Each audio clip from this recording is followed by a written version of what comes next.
Opinion: to fight racism in the workplace, we need to stop treating certain topics as taboo. Cheikh Mboup is president of Edible Arrangements. The opinions expressed in this commentary are his own. Left side floating image width 100%. Display block. Margin 0 auto 1.5 rem. Add media screen and min width 200 px.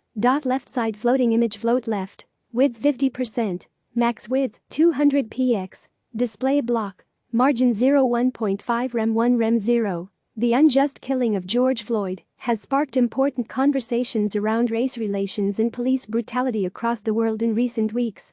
As this historic movement progresses, the question now is if and how these discussions will result in lasting change.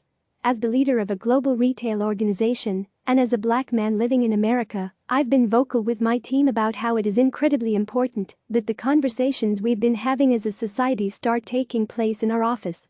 Encouraging these powerful discussions and creating opportunities for them to occur will begin lifting the taboo associated with talking about race in a professional setting. Many CEOs have put out statements or made pledges to better diversify their ranks in order to assure their stakeholders they're committed to the fight against racism at home and abroad. Now it's time to take it one step further. Business leaders have a critical role to play in ensuring this movement leads to real, lasting change.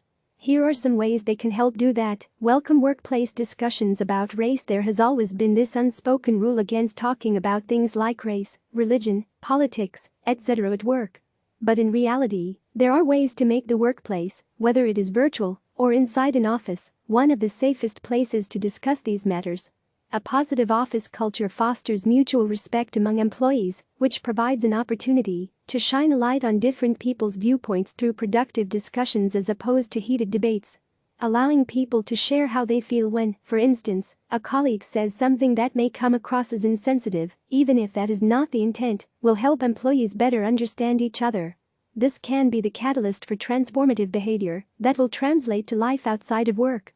Of course, managers can't force these conversations out of respect for employee privacy, and it may take time for some employees to feel comfortable openly discussing race, especially with their superiors.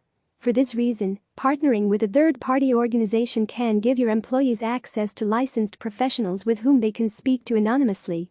We recently partnered with global health service company Cigna to create an opportunity for our team to either have face-to-face or over-the-phone counseling sessions to talk with a professional in total confidence about their thoughts and feelings in regard to race relations and police brutality. Appointed diversity-led doing our part to eradicate systemic racism and enhance diversity in the workplace is not an overnight assignment.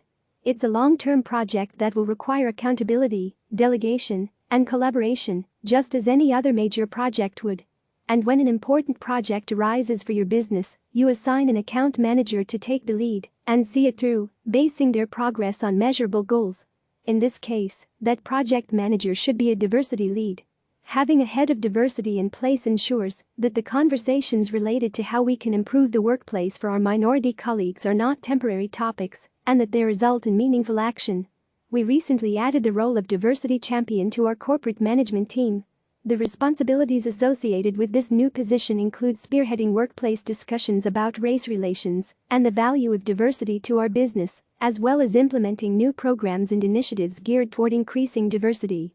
We appointed the first individual to serve in this role, but moving forward, it will be an elected position that will be voted on annually. The diversity champion will always be an existing member of our team who will receive financial incentives for taking on the responsibility in addition to his or her current position. Measuring the success of this role will be something we solidify a system for over time.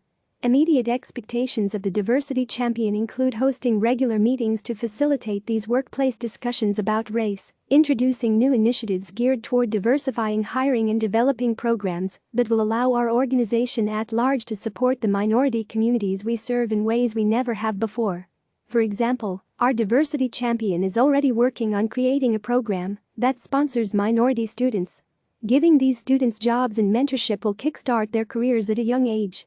In time, we will measure the success of this particular program by the graduation rates of the schools where we implement the program and the effect on GPAs of the students we sponsor.